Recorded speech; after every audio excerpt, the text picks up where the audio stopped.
viewers. അപ്പോൾ ഇന്നത്തെ നമ്മുടെ topic quantum mechanical model of atom ആണ്. അപ്പോൾ നമ്മൾ dual nature of matter and Heisenberg uncertainty principle എന്താണെന്ന് നമ്മൾ കണ്ടു അല്ലെ. ഡ്യുവൽ നേച്ചർ ഓഫ് മാറ്ററിൽ എന്താണ് പറയുന്നത്, ലൈക്ക് റേഡിയേഷൻ മാറ്റേഴ്സും വേവ് നേച്ചറും പാർട്ടിക്കൽ നേച്ചറും കാണിക്കുന്നു അല്ലെ. അതാണ് ഡ്യുവൽ നേച്ചർ പറയുന്നത്.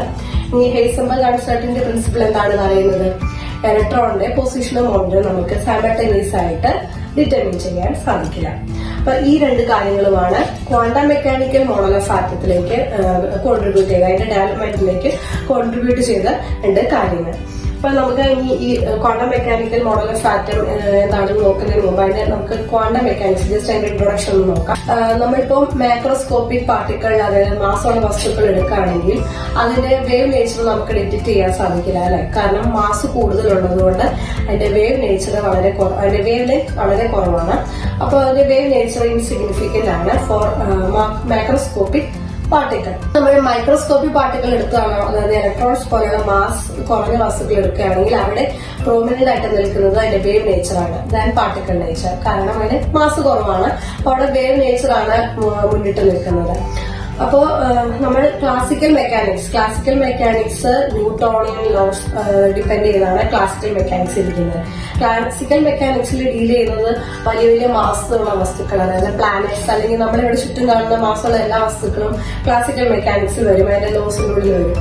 അവിടെ ക്ലാസിക്കൽ മെക്കാനിക്സിൽ അവിടെ പാർട്ടിക്കിൾ നേച്ചർ ബിഹേവിയറിനെയാണ് അവിടെ ഡീൽ ചെയ്യുന്നത് ക്ലാസിക്കൽ മെക്കാനിക്സിൽ. അപ്പോൾ നമ്മൾ മൈക്രോസ്കോപ്പിക് പാർട്ടിക്കിളിന്റെ അടുത്തേക്ക് വന്നു കഴിഞ്ഞാൽ അവരുടെ വേവ് നേച്ചറാണ് അവിടെ നിൽക്കുന്നതെന്ന് പറഞ്ഞു. അപ്പോൾ നമുക്ക് ഇലക്ട്രോൺ പോലുള്ളവരുടെ വേവ് നേച്ചർ നമുക്ക് ക്ലാസിക്കൽ മെക്കാനിക്സ് വെച്ചിട്ട് നമുക്കത് അതിനെപ്പറ്റി സ്റ്റഡി ചെയ്യാൻ സാധിക്കില്ല. അവിടെ മൈക്രോസ്കോപ്പിക് പാർട്ടിക്കിളാണ് അവിടെ വരുന്നത്. അപ്പൊ നമുക്ക് ഇലക്ട്രോൺ പോലുള്ളവരുടെ വേവ് നേച്ചറിനെ പഠിക്കാൻ വേണ്ടിയിട്ട് ഡെവലപ്പ് ചെയ്ത ഒരു പുതിയ ബ്രാഞ്ചാണ് ക്വാണ്ടം മെക്കാനിക്സ് എന്ന് പറയുന്നത്. ഇവിടെ നമ്മൾ ഡീൽ ചെയ്യുന്നത് മൈക്രോസ്കോപ്പിക് പാർട്ടിക്കിളിന്റെ വേവ് നേച്ചറും പാർട്ടിക്കിൾ നേച്ചറാണ് നമ്മളിവിടെ ഡീൽ ചെയ്യുന്നത്. എന്നാൽ നമുക്ക് ഈ മൈക്രോസ്കോപ്പിക് മാസമുള്ള വസ്തുക്കളുടെ നമ്മൾ ക്വാണ്ടം മെക്കാനിക്സ് സ്റ്റഡി ചെയ്താൽ നമുക്ക് സെയിം റിസൾട്ട് തന്നെ കിട്ടും. ഇവിടെ ക്ലാസിക്കൽ മെക്കാനിക്സിൽ കിട്ടുന്ന സെയിം റിസൾട്ട് തന്നെ നമുക്ക് ലഭിക്കും ക്വാണ്ടം മെക്കാനിക്സിൽ. ഇപ്പൊ ക്വാണ്ടം മെക്കാനിക്സിന്റെ ഡ്രോബാക്സ് എന്നൊന്നും പറയാനില്ല. ക്വാണ്ടം മെക്കാനിക്സ് ഒരു വാസ്റ്റ്, ഭയങ്കര എന്താ പറയുക, കടൽ പോലെ വലിയ വലിപ്പത്തിൽ കിടക്കുന്ന ഒരു ബ്രാഞ്ചാണ്. അപ്പൊ ഈ 1926 വെർണർ ഹൈസൻബർഗും എർവിൻ ഷ്രോഡിഞ്ചർ അവർ രണ്ടുപേരുമാണ് ഈ ക്വാണ്ടം മെക്കാനിക്സ് അതിന്റെ ഫണ്ടമെന്റൽ ആയിട്ട് ഡെവലപ്മെന്റ് നടത്തിയത്. 1933 ഷ്രോഡിഞ്ചറിന് നൊബേൽ പ്രൈസ് ലഭിച്ചു ഫിസിക്സിൽ ഫോർ ഷ്രോഡിഞ്ചർ വേവ് ഇക്വേഷൻ.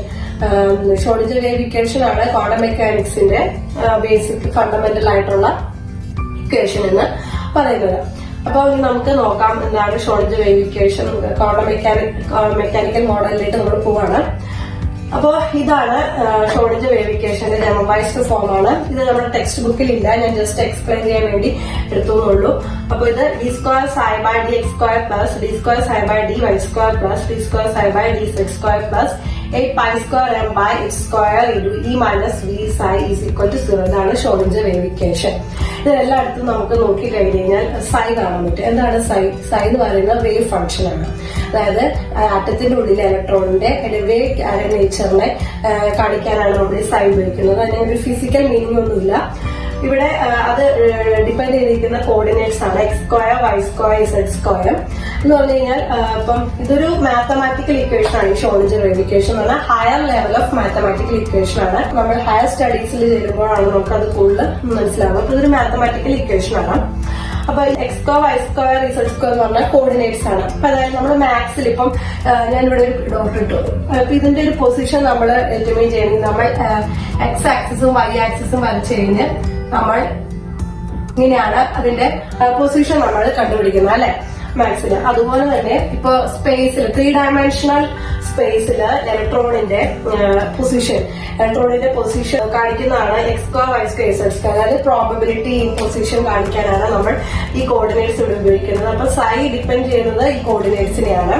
ഇനി ഇവിടെ 8π² m by h² into e minus v psi is equal to 0. ഇവിടെ 8π² and π² into E എന്ന് പറയുന്നത് ടോട്ടൽ എനർജി സിസ്റ്റം, അതായത് kinetic energy of subatomic particle. Kinetic energy subatomic പാർട്ടിക്കിളിന്റെ kinetic എനർജിയാണിത്. ഈ V എന്ന് പറയുന്നത് പൊട്ടൻഷ്യൽ എനർജി, അതായത് ഇലക്ട്രോണും തമ്മിലുള്ള റിപ്പൽഷനും ഇലക്ട്രോണും ന്യൂക്ലിയസും തമ്മിലുള്ള അട്രാക്ഷനും, അതാണ്.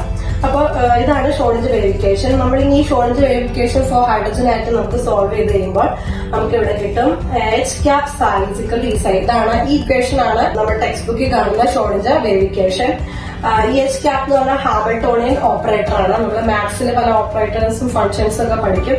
അപ്പൊ അതാണ് ഈ ഹാമിൽട്ടോണിയൻ ഓപ്പറേറ്റർ എന്ന് പറഞ്ഞാൽ. Psi എന്ന് പറഞ്ഞാൽ നമ്മളിപ്പോ കണ്ടു വേവ് ഫംഗ്ഷൻ ആണ്. എന്ന് പറയുന്ന ടോട്ടൽ എനർജി ഓഫ് സിസ്റ്റം, അതായത് kinetic energy of electrons, repulsive potential between two electrons and attractive potential between electron and nucleus. But total energy of the system or total energy of the atom ആണ് എന്ന് പറയുന്നത് Schrödinger verification. ഇനി നമ്മൾ ഈ Schrödinger verification four atom, നമ്മൾ ഇത് four hydrogen atom നമ്മൾ solve ചെയ്ത് കഴിയുമ്പോൾ നമുക്ക് E കിട്ടും, അതുപോലെ സൈൻ കിട്ടും, അതായത് പോസിബിൾ എനർജി ലെവൽസ്. ഈ ഷ്രോഡിഞ്ചർ ഇക്വേഷൻ നമ്മൾ സോൾവ് ചെയ്ത് കഴിയുമ്പോൾ നമുക്ക് ഈയുടെയും സൈഡേയും വാല്യൂ കിട്ടും, അതായത് possible energy levels associated with corresponding wave function നമുക്ക് ലഭിക്കും. എന്താണ് പോസിബിൾ എനർജി ലെവൽസ്? നമ്മുടെ ആറ്റം കണ്ടു, ഇതാണ് ആറ്റത്തിന്റെ ന്യൂക്ലിയസ്, ആണ് ആറ്റം. നമുക്ക് എവിടെ വേണമെങ്കിലും പ്രോബബിലിറ്റി ഉണ്ട് ഇലക്ട്രോണെ കാണാൻ, എവിടെ വേണമെങ്കിലും പ്രോബബിലിറ്റി ഉണ്ട്. പക്ഷെ നമുക്ക് ഈ ആറ്റത്തിന്റെ ഉള്ളിൽ എല്ലാ എനർജി ലെവൽസും അലൗഡ് അല്ല, അല്ലെ? ആറ്റത്തിന്റെ ഉള്ളില് എനർജി ലെവൽസ് ക്വാണ്ടൈസ്ഡ് ആണ്, അതായത് ചില ഫിക്സഡ് എനർജി ലെവൽസ് ആണ് അവിടെ അലൗഡ് ആയിട്ടുള്ളൂ ആറ്റത്തിന്റെ ഉള്ളിൽ. അപ്പൊ നമുക്ക് ഈ എനർജി ലെവൽസ്, പോസിബിൾ എനർജി ലെവൽസും അസോസിയേറ്റഡ് വിത്ത് കറസ്പോണ്ടിങ് വേവ് ഫംഗ്ഷനും നമുക്ക് കിട്ടിക്കഴിയുമ്പോൾ നമുക്ക് പ്രോബബിലിറ്റി ഓഫ് ഫൈൻഡിങ് ഇലക്ട്രോൺ നമുക്ക് ലഭിക്കുന്നു. അതിനാണ് നമ്മൾ ഓർബിറ്റൽ എന്ന് പറയുന്നത്. അതായത് ആ ഒരു ഭാഗത്ത്, ആ ഒരു പൊസിഷനിൽ ഉണ്ടാവാം ഇലക്ട്രോൺ എന്നുള്ള ഒരു പ്രോബബിലിറ്റി നമുക്ക് കിട്ടും. അങ്ങനെയുള്ള പ്രോബബിലിറ്റിയാണ് നമ്മൾ എന്താണ് പറയുക ഓർബിറ്റൽസ്, അതായത് ന്യൂക്ലിയസിന് ചുറ്റും ഓർബിറ്റൽസിൽ എവിടെ വേണമെങ്കിലും നമുക്ക് ഇലക്ട്രോണെ കാണാനുള്ള പ്രോബബിലിറ്റി ഉണ്ട്. അപ്പൊ നമുക്ക് ഷ്രോഡിഞ്ചർ വേരിഫിക്കേഷനിൽ നിന്നും നമുക്ക് possible energy levels and wave function നമുക്ക് ലഭിക്കും. വേവ് ഫംഗ്ഷൻ എന്ന് പറയുന്നത് എന്താണ്, അതൊരു ഫിസിക്കൽ ഇമ്പോർട്ടൻസ് ഒന്നും അതിനില്ല. അത് ഉദ്ദേശിക്കുന്ന ഇലക്ട്രോണിന്റെ 3-dimensional സ്പേസിലുള്ള പൊസിഷൻ കാണിക്കുന്നതാണ്, പ്രോബബിലിറ്റി പൊസിഷൻ കാണിക്കുന്നതാണ് സൈൻ എന്ന് പറയുന്നത്. നമുക്ക് ഈ ഓർബിറ്റൽസ് നമുക്ക് കിട്ടി. അപ്പൊ നമുക്ക് ഓർബിറ്റൽസിനെ പറ്റിയുള്ള ഇൻഫർമേഷൻ എങ്ങനെയാണ് നമുക്ക് ഷ്രോഡിഞ്ചർ വേരിഫിക്കേഷനിൽ തന്നെ നമുക്ക് 4 സെറ്റ് ഓഫ് ക്വാണ്ടം നമ്പേഴ്സ് ലഭിക്കും. എന്താണ് ഈ ക്വാണ്ടം നമ്പേഴ്സ്? ക്വാണ്ടം നമ്പേഴ്സ് എന്ന് പറയുന്നത് ഓർബിറ്റൽസിനെ പറ്റിയുള്ള എല്ലാ ഇൻഫർമേഷൻ അടങ്ങിയിരിക്കുന്നതാണ് ക്വാണ്ടം നമ്പേഴ്സ്. നമ്മുടെ അഡ്രസ് എന്ന് പറയുന്ന പോലെ ഓർബിറ്റൽസിന്റെ സൈസ്, അതിന്റെ ഷേപ്പ്, അതിന്റെ ഓറിയന്റേഷൻ, ഇതിനെപ്പറ്റിയുള്ള എല്ലാ ഇൻഫർമേഷനും അടങ്ങിയതാണ് ഈ ക്വാണ്ടം നമ്പേഴ്സ് എന്ന് പറയുന്നത്. അപ്പൊ നമുക്ക് ഷ്രോഡിഞ്ചർ ഇക്വേഷൻ സോൾവ് ചെയ്ത് കഴിയുമ്പോൾ, Schrödinger equation for any atom, നമ്മൾ ഏത് ആറ്റത്തിന്റെ നമ്മൾ ഷ്രോഡിഞ്ചർ ഇക്വേഷൻ സോൾവ് ചെയ്ത് കഴിയുമ്പോൾ നമുക്ക് ക്വാണ്ടം നമ്പേഴ്സ് ലഭിക്കും. അതിലാണ് ഓർബിറ്റൽസിനെ പറ്റിയുള്ള എല്ലാ ഇൻഫർമേഷൻ അടങ്ങിയിരിക്കുന്നത്. ഓർബിറ്റൽസിന്റെ ഷേപ്പ്, സൈസ്, ഓറിയന്റേഷൻ. അപ്പൊ ഇതാണ് ജസ്റ്റ് ഒരു ഇൻട്രൊഡക്ഷൻ നമ്മുടെ quantum mechanical model of atom. ഇനി നമുക്ക് അടുത്ത വീഡിയോയിൽ നമുക്ക് ഓർബിറ്റൽസ് ആൻഡ് ക്വാണ്ടം നമ്പേഴ്സ്, ഈ ഓരോ ക്വാണ്ടം നമ്പേഴ്സ് നമുക്ക് പഠിക്കാം. അപ്പൊ നമുക്ക് അടുത്ത നെക്സ്റ്റ് വീഡിയോയിൽ നമുക്ക് കാണാം. Okay, thank you for watching.